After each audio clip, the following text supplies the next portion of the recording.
Hello everyone, I hope you're all having a fabulous Monday. Today I'm coming to the weekly Minks Monday Q&A. Before we get started, let me share the bag that I'm currently rocking, and that is the Chanel Medium Large Classic Flap in the black caviar and the silver hardware. Alright, so grab a coffee, grab a tea, let's start your workout, let's go to work, let's do laundry, whatever you're doing, come join me. We have some awesome topics to cover today. Starting with the first question from Aaliyah3. What are your thoughts on the Louis Vuitton factory opening in Texas? Do you think that the items made there will be less expensive due to no import tax, or that those items will decline in popularity with the Made in USA label versus Made in France? This is an awesome question. Now, as far as the factory opening up in Texas, I am all for it, especially because it is creating more jobs. I think currently they have a little bit over 100 employees, and they're hoping to have 500 employees within a 5-year time frame. So I think that's wonderful. Do I think that the items made there will be less expensive due to no import tax? I don't think so, only because we already have factories here in California, and I imagine it might be the same thing. So no, it would be great if it was less expensive, but I don't think it will. And as far as do I think that the items will decline in popularity with the Made in USA label versus the Made in France? So the Made in USA label is already less popular than the Made in France, and I completely understand why. I've said it before that when I see Made in France on a Louis Vuitton piece, my heart does sing a little bit louder. There's just something about it. You know what I mean? You have a French fashion house and it says Made in France. I absolutely love that. At the same time, I won't deny something that has a Made in USA label or a Made in Spain or a Made in Italy, especially if it's something that I have been actively looking for. And I have pieces within my collection that are from US, from Spain, Italy, France, and I love them all to pieces. So I completely understand if someone only wants the Made in France within their collection. And as far as the factory goes, as I was saying previously, we've had 2 factories here in California for a long time. You know, so it's really nothing new to me. But if I also read an article that if Louis Vuitton in the future in the United States ends up having all of their items made in the USA, so that's all that will be available to us. I don't think it might affect popularity in the beginning, but ultimately I go back to if someone really wants something, I feel that they might end up going for it. I mean, of course, that's just an assumption. And as I said before, maybe someone just wants strictly, you know, Made in France pieces for their Louis Vuitton items. But yeah, I think it's great that they are providing more jobs. I think that's wonderful. And to be completely honest with you, I'm kind of also thinking that maybe by Louis Vuitton having another factory here in the United States means that they can keep a better eye on quality control. Maybe by having another factory here in the United States means that they'll be able to produce some of those hard to find items that we absolutely love that are impossible to find in the boutiques, such as the mini pochette or the pochette accessoires or whatever else they have that is possibly being discontinued, maybe not. I have no idea. Or the items that are always out of stock. Call me crazy. Maybe it is wishful thinking. I have no idea, but that's the way that I'm looking at it. Now, I know there's another aspect to this topic that I personally prefer not to discuss on my channel, and that's politics. You know, I am strictly looking at this as a girl who likes handbags, a girl who loves Louis Vuitton, and what this new factory means for us, and you know, just if we will no longer be able to find the Made in France pieces within our country.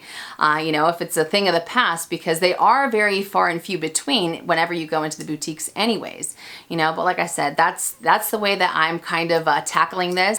But I would love to know your thoughts on this. What do you think about the whole Made in France versus Made in USA? I know that we have discussed this in the past. Or what do you think about Louis Vuitton bringing another factory into the United States? Let us know that as well. But awesome question, and hopefully I was able to answer it. Next question from Carol Wiedmeyer. Hopefully I said that correctly. The Chanel price increase is upon us. What are your thoughts on it? Will you be adding any more Chanel classic flaps to your collection before the increase? I'm gutted. So just as Carol had mentioned, the Chanel price increase goes into effect November 1st and will be affecting all of the classic flaps. And there was speculation that it might be 10%, 7%. From the updated numbers that I got recently, it looks like some of them are within the 3.5% to 4% range. And I will share those with you guys in a moment, and I will also be adding a link to that article on the description box below. But dang, those prices are I personally will not be adding any more Chanel classic flaps to my collection. The ones that I have, they're all black, and that really ends up working out the best for me and for my lifestyle, just because I can incorporate them into all of my entire wardrobe, really. And as far as pops of color, I do have the minis, so those really do end up helping out. But as far as going for another classic flap, I think that they are absolutely beautiful, but I'm out. I'm out, no can do, you know, and it's definitely a matter of personal preference for sure, but I can't. And Louis Vuitton also had a price increase last week. The Classic Speedies, the Bum Bag, the Alma BB, and the Neverfull all went up in price, and I'm not sure what the percentage was, but they are going up as well. It seems like everyone's going up. I believe Dior also experienced a price increase. So I mean, they're all hitting at the same time, so it definitely doesn't make it any easier. Now, I know that we've talked about this before, but Chanel really needs to keep an eye on their quality control, because I mean, I've been to a few different boutiques within the last few months, and I have seen pieces, whether it was handbags or small leather goods, that shouldn't have passed quality control. I mean, either the stitching was completely off or the bag was a little bit crooked, and when you go to ask the sales associate, hey, you know, what's going on with this, they sit there and they're messing with it just to kind of have the alignment be even, or if there's a scuff, they're sitting there buffing it out and saying, oh, that's the way that it is. It's like, no, no, no, that shouldn't have passed quality control in the first place, type of thing, you know? And I mean, if you're gonna be increasing these prices, you better ensure that the quality is top notch and it reflects the increase that's going on. Because I feel that at some point, call me crazy, that just because it's Chanel isn't gonna be good enough. People are going to want to see the quality warrant the price point that they're paying for it, you know? However, at the same time, it is a luxury fashion house, and they will continue to increase those prices as long as people continue to buy them. But I just feel that as a consumer, I'm strictly looking at this from a consumer standpoint, I expect there to be a level of quality when it comes to Chanel. I expect them to have a lot more attention to detail when it comes to the items that they have available for sale. And I've said this before, just because something is expensive doesn't automatically make it better than something that's not. You know, we've discussed Coach, we've discussed Dooney and Burke, bags that maybe some of us have had for 20, 30 years. Yes, they have wear, but still they have a ton of life left in them compared to maybe a $6,000 handbag that starts to wear in 3 months, type of thing. But before I forget, let me share the updated prices with you guys. The Chanel small classic flap didn't end up increasing. It is still $5,000. It will be $5,000. The medium classic flap currently retails for $5,600, and it will be $5,800.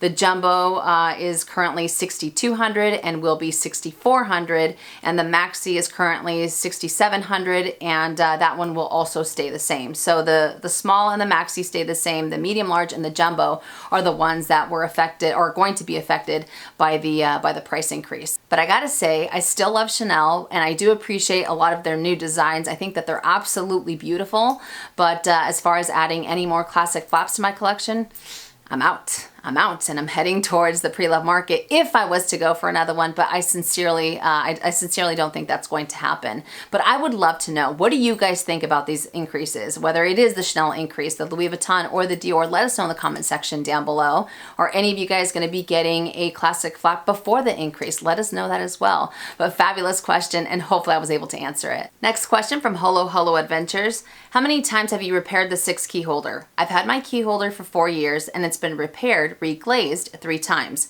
2 complimentary and 1 paid. When is there a point when you can ask for a new piece? I'm bringing it in almost every year and it sucks. I completely understand your frustration. You know, the fact that you have to take time out of your schedule to take it down there, then you have to wait for the item to be repaired. But really, I mean, the fact that we don't expect items with this type of price point to wear as quickly, to the point where you have to go in every year, you know? So it kind of doesn't leave you with the warm and fuzzies. So like I said before, I completely understand where you're coming from. Now, as far as how many times have I repaired my 6 key holder, I have never taken it into the boutique. And to be completely honest with you, this is one small leather good that I refuse to have repaired. And that's because regardless of how many times you end up getting it reglazed, or if you end up getting a new button a new button on it, it's going to continue to wear the exact same way just because of the design that it has. So I've had mine for 12 years now, 12, maybe 13, no, not 13, somewhere along those lines, and it has a ton of wear. You can see that that brass button has so many different scratches, and on the inside, the little key holders, the color has also started to chip, and you have a little bit more silver, and it is very dirty just because of the keys. But where you will see the most type of wear are on the corners. Again, just because of the design that it has and the way that you interact with it, these guys will end up wearing the fastest. So check it out. You can actually see where the varnish has completely kind of peeled off of the canvas. The canvas isn't cracking, not yet, but let me bring it up as close as I possibly can. Do you guys see that right there? Right there, and right here. There we go, and there. So all four corners, they're pretty much toast is what they are. But like I said before, I refuse to take it in. And like I said previously, I understand your frustration, and I don't expect it to wear as quickly, you know, as a year or 6 months. I've even heard people say that they've had issues with either the leather button or their brass button starting to wear like 2 months into it.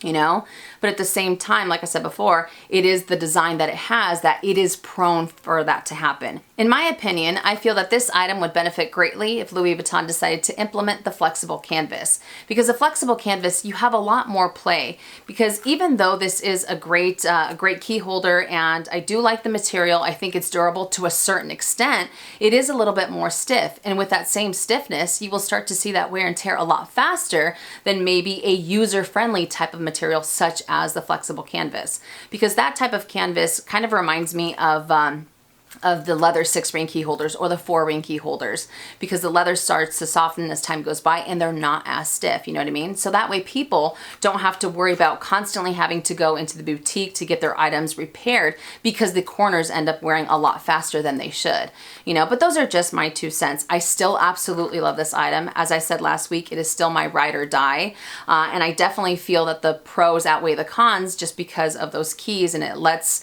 you know, it has everything in here, and I don't have to worry about those keys scratching up anything else that I'm carrying, you know, within my bag or the lining of my bag, which I think is great. But I think it would be amazing if Louis Vuitton decided to revamp this a little bit more to make it user-friendly, so that people don't experience as much wear and tear in a short amount of time. You know, but I would love to know, for those of you that do have the 6-ring key holder, have you had it repaired? How many times have you had it repaired? Let us know in the comment section down below. But I just chalk it up to it is what it is, and I refuse to get it repaired because of that, but I still absolutely love it. But I don't know if this ends up helping you out, but great question. Next question from Helen Michelle Ramirez. I'm ready to purchase my first Polène purse. However, I just can't make up my mind between the number 1 mini and the number 2. All right, so before I get any further, let me insert a picture of both of these bags side by side.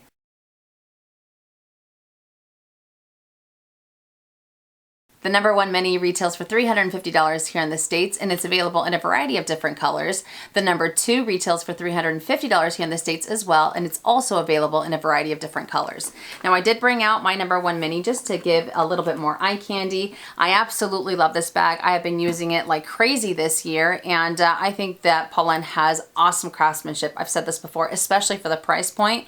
Now, as far as this guy, it is small, but it definitely packs a punch. I do like the snap closure that it has, and also that you have these 2 little snaps, so it gives you a little bit more play with it. So it is quite spacious. The only thing I'll have to say about this bag is that, and I've also mentioned this in other videos, is that this chain can end up digging into your skin. So if you do end up wanting to carry a little bit more with you, as time goes by, this will end up digging into your shoulder, or if you go to use it crossbody. I have found that if I end up carrying a little bit less, I won't feel it as much by carrying it that way.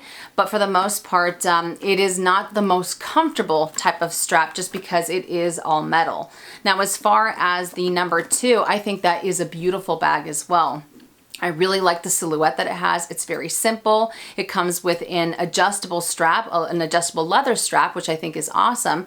It is a little bit more narrow, so I think in terms of being able to fit items, I think it might end up fitting just around the same as the number 1 mini, but I could be wrong. I haven't seen it in the flesh, but as I said previously, they also have a variety of different colors to choose from. So I really don't think that you can go wrong with either. If you want something that is going to be a lot more comfortable and you don't necessarily have to worry as to how much you're carrying with you, then I would recommend the number 2. But if you want something maybe a little bit smaller and still ends up packing that punch, as I said before, then I think that this one's great. But again, just be mindful that this strap is not the most comfortable for long periods of time, or if you end up carrying quite a bit. Personally, I don't think that you can go wrong with either. Both of them are insanely beautiful, and each one offers something a little bit different than the other one, but they do have fabulous, fabulous price points, and I am just a huge fan of Polène, as many of you know. I just think that their quality is absolutely amazing. So I don't know if this ends up helping you out, but I'm super excited to see which one you decide to go for. But fabulous question, and hopefully I was able to answer it. Next question from the Story Collector, a bit random, but I was wondering, what is your favorite designer evening outfit? And is it something you already have or just admire? All right, so I don't have like a favorite specific designer or anything like that. There is a type of outfit that I absolutely love for evenings, and those are cocktail dresses. I am a huge fan of cocktail dresses. Now, this is definitely something that I don't own. This is definitely something that I admire because, let's be honest, I don't lead the most glamorous lifestyle, so I don't have all of these events where I need to be dressed to the nines or anything like that, but I just think that they are beautiful. And I know that there's different kinds of cocktail dresses. You know, I'm talking about the ones that maybe some people might consider them to be a little bit gaudy. Of course, that won't be a surprise, but you know, if they have like this impeccable beading, or if they have sequins, and if they have all of these crystals, and you're wearing your hair on an updo, not that that matters, or you have all of your jewels or what have you, I think that looks amazing. But like I said before, I don't have anywhere that I'm going to be wearing a cocktail dress to, and when I do have to dress up for an occasion, my LBDs are perfect for the situation. You know what I mean? But yeah, I think they look amazing. I don't know if it's maybe that I like the idea of it just because I'm such a casual dresser, but I think it honestly started from when I was playing Clue. Do you guys remember that board game? I just envisioned like Miss Scarlet and Miss Peacock with these beautiful cocktail dresses, maybe not necessarily going to like a murder mystery type of dinner party, but still, you guys get the idea. And another thing is that I'm not really a dress type of person. Yes, I have LBDs, but for the most part, I prefer skirts. I feel most comfortable in skirts, you know, but it would be kind of fun to go get a cocktail dress and just have it there for if the occasion, you know, arises and stuff like that. But yeah, at the end of the day, I am just a t-shirt and jeans type of gal. What can I say? But great question, and hopefully I was able to answer it. Next question from Sarah L. I would like to know your thoughts on the Louis Vuitton Iena. It's really understated in my opinion. I think it's a great alternative to the Neverfull. All right, so before I get any further, let me insert a picture of this beautiful bag right now.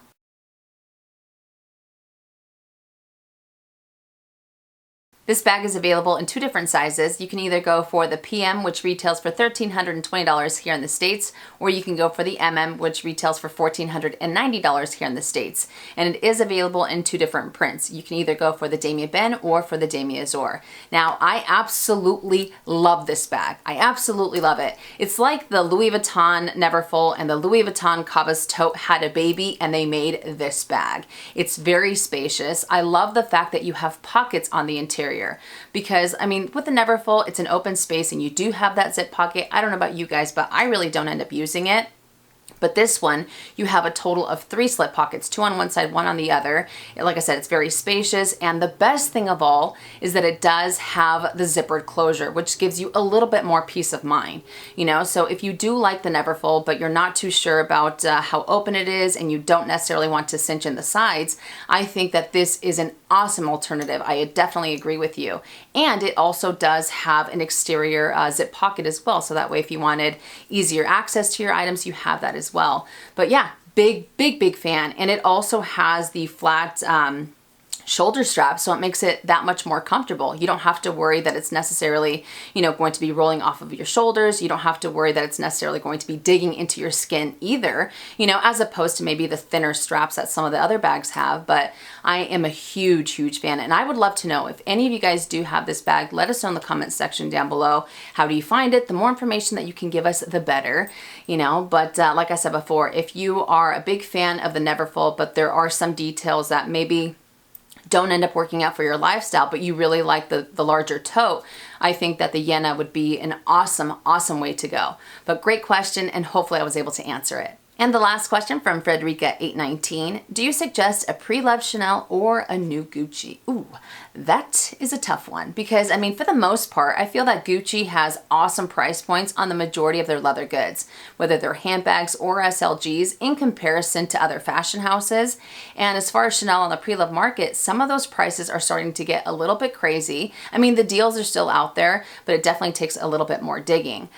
Between the two, I personally feel that Chanel holds its resale value, whether it is brand new or pre-loved, a lot better than Gucci does. And in my experience, I feel that Chanel has better quality than Gucci. I know that might not be the case for everybody, but once again, just in my experience, I feel that Chanel is a little bit better than Gucci. Another thing to take into consideration would be the warranty, because you have a better warranty with a brand new bag versus a pre-loved bag, especially if it's a little bit older. So I wanted to throw that out there just in case. So I think it really comes down to what it is that you're looking for. If resale value is important to you, I would end up going the Chanel route, but if you want a brand new bag, a brand new leather handbag, I'll throw that in there as well, at an awesome price point, then I would recommend going for Gucci. But I don't know if this ends up helping out. Congratulations on whichever one you decide to go for, but I'm curious, what do you guys think? Do you think it's better to go for pre-loved Chanel or for brand new Gucci? Let us know in the comment section down below. But awesome question, and again, hopefully I was able to help. All right, you guys, that does it for Minks Monday Q&A. I hope that you enjoyed it, and I hope I was able to help. You guys had some awesome questions this week. Now, for this week's lineup, I'm going to try my hardest to do a comparison video. I've been getting a lot of requests to do a comparison with the multi-pochette and the original small leather goods, if you will, and maybe be a little bit more thorough than I was on the reveal video. But still, I will try my hardest to get that video out later this week. But again, thank you guys so much for watching. If you enjoyed it, make sure and give it a thumbs up. If you haven't already and you would like to, please subscribe to my YouTube channel, and I'll see you guys later. And as always, make it a fabulous day or not, the choice is yours. Have a great day.